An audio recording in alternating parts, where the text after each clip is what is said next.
ओम शांति। आज हम 27 अक्टूबर 75 की अव्यक्तवाणी सुनते हैं। आज की वाणी का सार है क्वेश्चन, करेक्शन और कोटेशन से पुरुषार्थ में ढीलापन। रूहानी बगीचे के बागबान शिव बाबा फुलवारी के फूलों को देख बोले, आज बाप दादा बेहद के फुलवारी को विशेष रूप से देख रहे थे कि हर एक फूल के अंदर रूप, रंग और कितनी खुशबू है।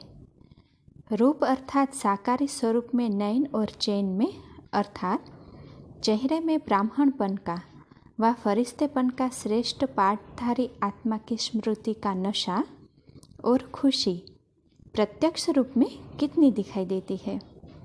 रंग अर्थात निरंतर बाप के संग का रंग अर्थात सदा साथी बनने का रंग कितना चढ़ा हुआ है।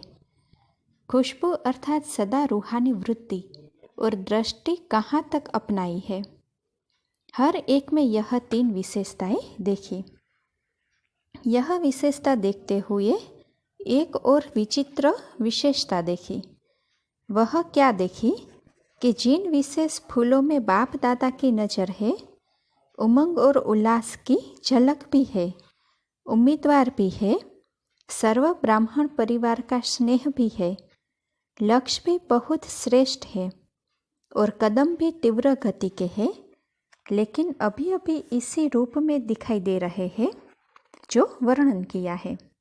और कुछ समय के बाद बाप की नज़र में रहने वालों के ऊपर माया के रोयल रूप की नज़र लगने के कारण रंग रूप बदल जाता है। कदमों की तीव्र गति यथार्थ मार्ग के बजाय व्यर्थ मार्ग पर तीव्र गति से चल पड़ते हैं। फरिश्तेपन के नशे के बजाय और ईश्वरीय खुशी के बजाय अनेक प्रकार के नशे जो कि विनाशी नशे हैं, साथ साथ साधनों के आधार पर जो प्राप्ति हुई खुशी और नशे हैं, उनमें मस्त हो जाते हैं। सदा बाप के संग के रंग के बजाय अर्थात एक बाप का सहारा लेने के बजाय समय प्रति समय जिन आत्माओं से अल्पकाल का सहारा मिलता है, उन आत्माओं को ही साकारी सहारा बना देते हैं अर्थात संग के रंग में रंग जाते हैं। इसमें भी मेजॉरिटी बच्चों में एक बात दिखाई दी। मेजॉरिटी इस ब्राह्मण जीवन के आदि में अर्थात पहले पहले जब बाप द्वारा बाप का परिचय ज्ञान का खजाना प्राप्त होता है, अपने जन्मसिद्ध अधिकार का मालूम पड़ता है, याद द्वारा अनुभव प्राप्त होता है, दुख सुख में बदल जाता है, अशांति शांति में बदल जाती है और भटकना बंद हो ठिकाना मिल जाता। उस शुरू की स्थिति में बहुत अच्छे तीव्र उमंग उल्लास वाले, खुशी में झूमने वाले, सेवा में रात दिन एक करने वाले, संबंध और शरीर के सुदबुद भूले हुए ऐसे फर्स्ट क्लास सर्विसेबल नॉलेजफुल और पावरफुल स्वयं को भी अनुभव करते हैं और अन्य ब्राह्मण भी उनको ऐसे ही अनुभव करते हैं। लेकिन आदि के बाद फिर जब मध्य में आते हैं तो पुरुषार्थ से, अपनी सेवा से, खुशी और उमंग से संतुष्ट नहीं रहते। अपने आप से क्वेश्चन करते रहते हैं कि पहले ऐसा था, अभी क्यों, पहले जैसा उमंग कहाँ चला गया, पहले वाली खुशी गायब क्यों हो गई, चढ़ती कला के बजाय रुकावट क्यों हो गई। जबकि ज्ञान गुह्य हो रहा है, समय समीप आ रहा है, सेवा के साधन भी बहुत प्राप्त हो रहे हैं और फिर भी पहले जैसा अनुभव क्यों नहीं होता। मेजॉरिटी का यह अनुभव देखा। अब इसका कारण क्या?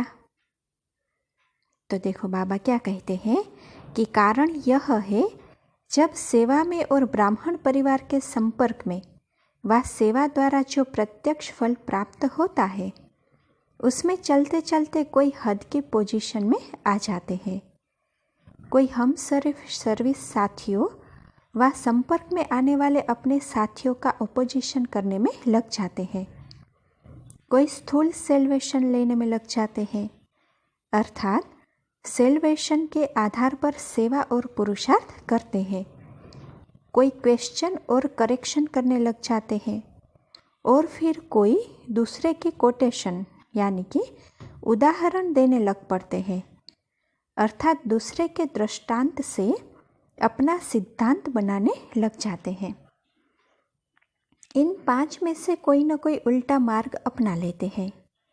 बाप ने कहा कि सदा तपस्वी बनकर के अपने ईश्वरीय ब्राह्मणपन के सर्वस्व त्यागी के पोजीशन में स्थित रहो, लेकिन हद की पोजीशन कि मैं सबसे ज़्यादा सर्विसेबल हूँ, प्लानिंग बुद्धि हूँ, इन्वेंटर हूँ, धन का सहयोगी हूँ, दिन रात तन लगाने वाला हूँ अर्थात हार्ड वर्कर हूँ या इंचार्ज हूँ, इन प्रकार के हद के नाम, मान और शान के उन उल्टे पोजीशन को पकड़ लेते हैं, अर्थात यथार्थ मंजिल से व्यर्थ मार्ग पर तीव्र गति से चल पड़ते हैं। बाप ने कहा सेल्वेशन आर्मी हो अर्थात अन्य आत्माओं को सेल्वेशन देने प्रति हो, लेकिन हद की सेल्वेशन के यह साधन होगा तो सर्विस करेंगे। पहले साधन दो फिर सर्विस करेंगे। साधन भी सेवा अर्थ नहीं, लेकिन अपने सुख के अर्थ मांगते हैं। अगर यह किया जाए तो बहुत अच्छी सर्विस कर सकता हूँ। एक्स्ट्रा स्नेह रिगार्ड दिया जाए, एक्स्ट्रा खातिरी की जाए और विशेष नाम लिया जाए, ऐसे प्रकार के सेल्वेशन के आधार पर अपना पुरुषार्थ करने लग पड़ते हैं। इसीलिए आधार गलत होने के कारण उन्हें अपनी उन्नति का अनुभव नहीं होता।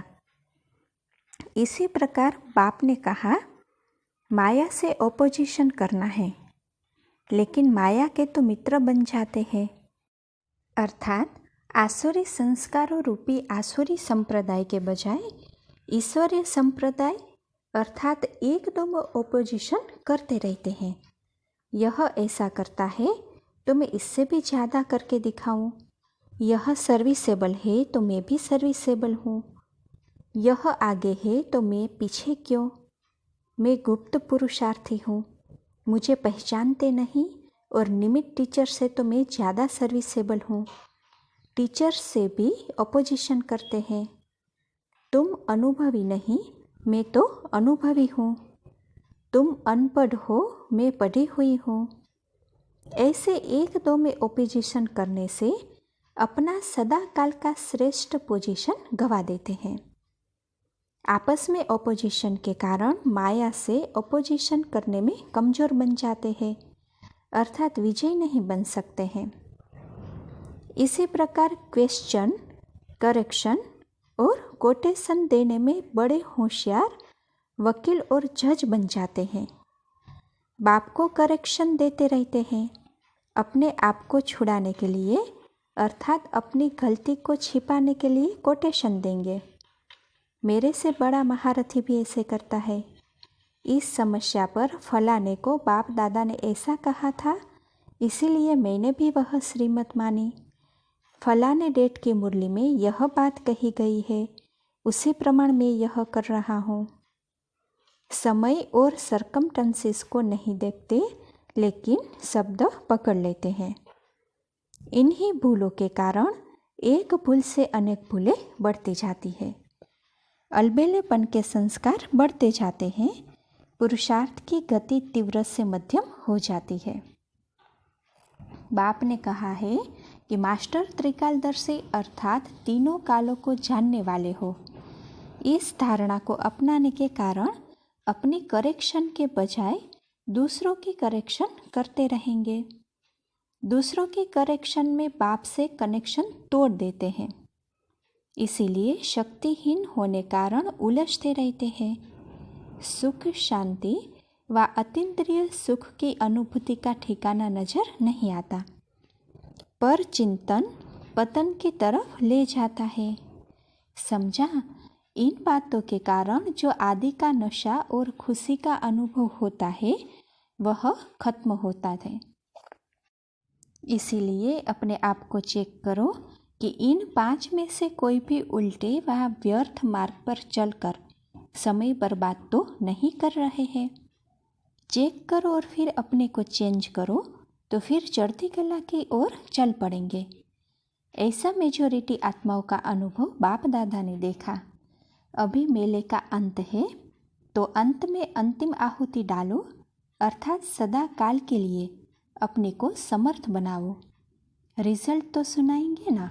तो वर्तमान समय के पुरुषार्थियों का चलते चलते रुक जाने का समाचार सुनाया। आगे से परिवर्तन भूमि का परिवर्तन सदा साथ रखना, इसको कहेंगे मेला मनाना, अर्थात स्वयं को संपन्न बनाना। अच्छा, ऐसे सेकंड में स्वयं को दृढ़ संकल्प से परिवर्तन करने वाले, अपनी वृत्ति द्वारा वायुमंडल को सतोप्रधान बनाने वाले और नज़र से निहाल करने वाले, ऐसे बाप के सदा साथी, सहयोगी और शक्तिशाली आत्माओं को बाप दादा का याद प्यार और नमस्ते। अभी इस मुरली की विशेष बात सुनते हैं। अपने रूप, रंग और खुशबू को देखना है। रूप अर्थात चेहरे में ब्राह्मणपन व फरिश्तेपन की झलक, रंग अर्थात निरंतर बाप के संग का रंग, और खुशबू अर्थात रूहानियत कहाँ तक आई है। अच्छा, ओम शांति।